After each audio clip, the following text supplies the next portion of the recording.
In a voiceover, Shirley Liner describes the events that led to her starting a babysitting business and how the business became something peculiar.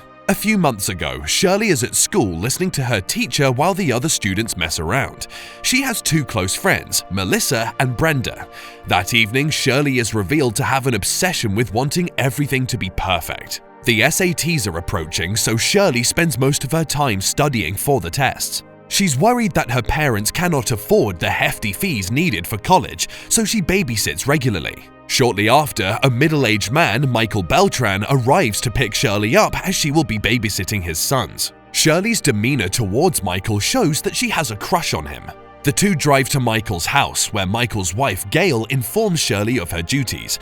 Michael and Gail have dinner with their friends, Jerry and his wife. During the dinner, Jerry announces his plans to expand his business and hopes that Michael will work for him.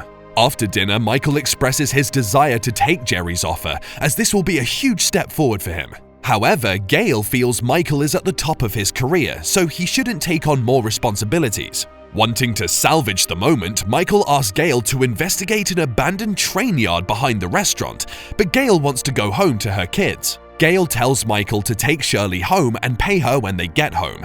On the drive home, Shirley shares that she is hungry, so Michael stops by a fast food restaurant to get something. While eating, Shirley showcases her organization disorder, which Michael finds interesting. Shirley asks Michael how he met his wife, and the conversation drifts into a personal domain. Shirley reveals that the boys her age are too immature when Michael asks her if she's dating anyone.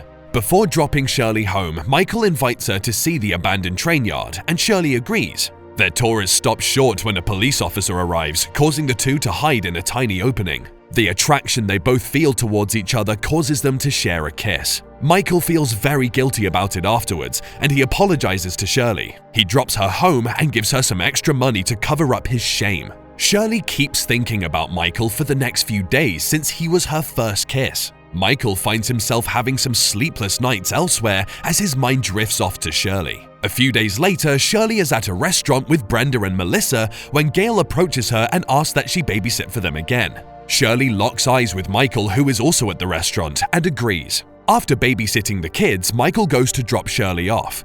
Unfortunately, the two cannot control their desires and get intimate in the car. Once again, Michael leaves Shirley with a considerable amount of money before driving off. Shirley shared that she had received a lot of money for her babysitting job. Melissa pries, knowing that something extra must have happened, and Shirley confesses. Elsewhere, Michael shares his affair with the babysitter with Jerry. Instead of cautioning him, Jerry wants in on the action as well. This makes Michael call Shirley and ask if her friends would be willing to babysit for a friend. Shirley shares this with Melissa, and she agrees. She has a great time with Jerry and his kids on Halloween night before eventually getting intimate. When she shares her night experiences with Shirley, the latter demands a 20% cut as she is the mind behind the action. Melissa is furious but pays, fearing Shirley might refuse to set her up again. Shirley is scared of going to jail, but Melissa explains that they cannot be convicted as they are minors. Besides, more people means more money, and Shirley can pay for college.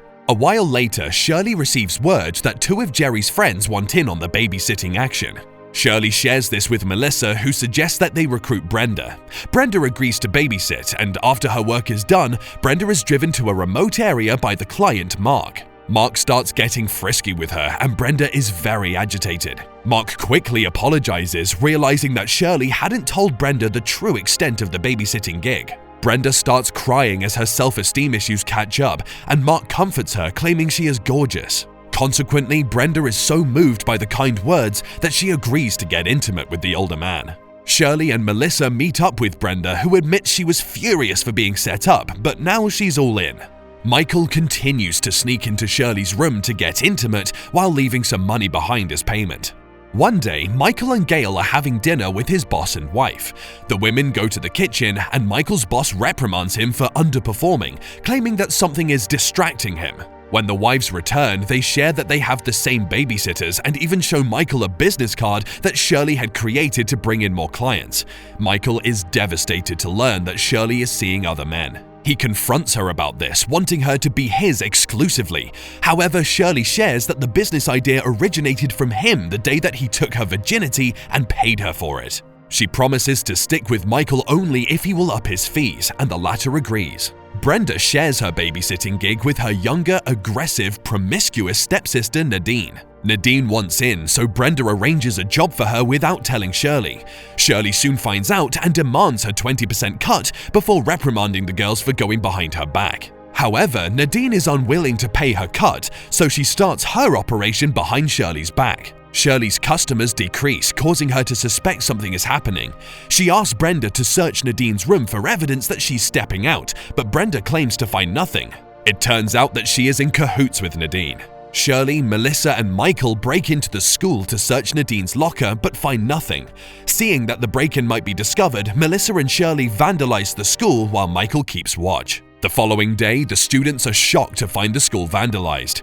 The head teacher calls an assembly, but Shirley organizes a meeting with her girls. She warns them against deceiving her before advising them to keep their after-school affairs secret by remaining as normal as possible and not flaunting expensive items. After the girls leave, Melissa shows Shirley fake permission slips for a school trip for the girls. She shares that Jerry has organized a party at his cabin, so Melissa procured the slips for the girls. The men at the cabin will claim to be on a business trip.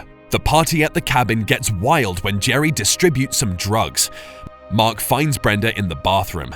Brenda is crying as she's having a bad reaction to the drugs, but despite this, Mark is desperate to get intimate with her, so he gets frisky and compliments her. He comes back to his senses when Brenda cries out for her mum. Meanwhile, Michael is enraged to see Shirley getting busy with another guy.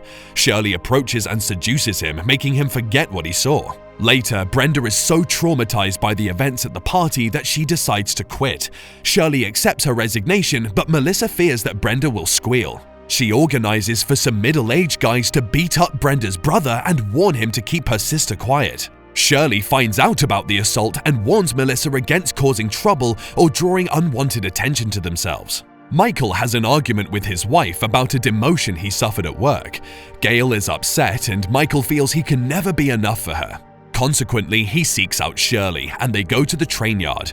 Michael expresses his love for Shirley and says they should run away together. Shirley admits that they would be perfect for each other as they are horrible people, but unfortunately, she does not love him back. Their meeting is interrupted by a police officer. Michael distracts the officer while Shirley hides. Later, Shirley leaves the train yard alone and calls Brenda's house. However, Brenda's brother says Brenda does not wish to speak to her while Nadine is babysitting. Shirley learns that Nadine had lied earlier about being too busy to babysit as she was studying for her exams. She calls Melissa, who is with Jerry, and the three drive to the spot where Nadine is with her client. Jerry grabs Nadine and gives her to the girls while he beats up the man she was with. Melissa and Shirley threaten to throw Nadine off a building if she keeps stealing her cut. However, Shirley is shocked to see the car Nadine was in and accidentally lets go of Nadine. Luckily, Jerry comes in and saves Nadine from falling to her imminent death. The man that Jerry was beating steps out of the car, shocking Melissa. This confirms Shirley's fears as she turns around and sees her father. She collapses to the ground, realizing how her business has been hurtling families, hers included. A while later, Shirley is seen looking at Michael's house where the latter celebrates his son's birthday. The two lock eyes, revealing that anything between them is over. In the last scene, Shirley reveals that she feels no regret, as what happened was a unique moment that came by once in her life. Do leave a comment telling us your favorite part of the movie. Hit the like button, subscribe to our channel, and hit the notification bell so you don't miss the next recap. Until next time, folks, take care and goodbye.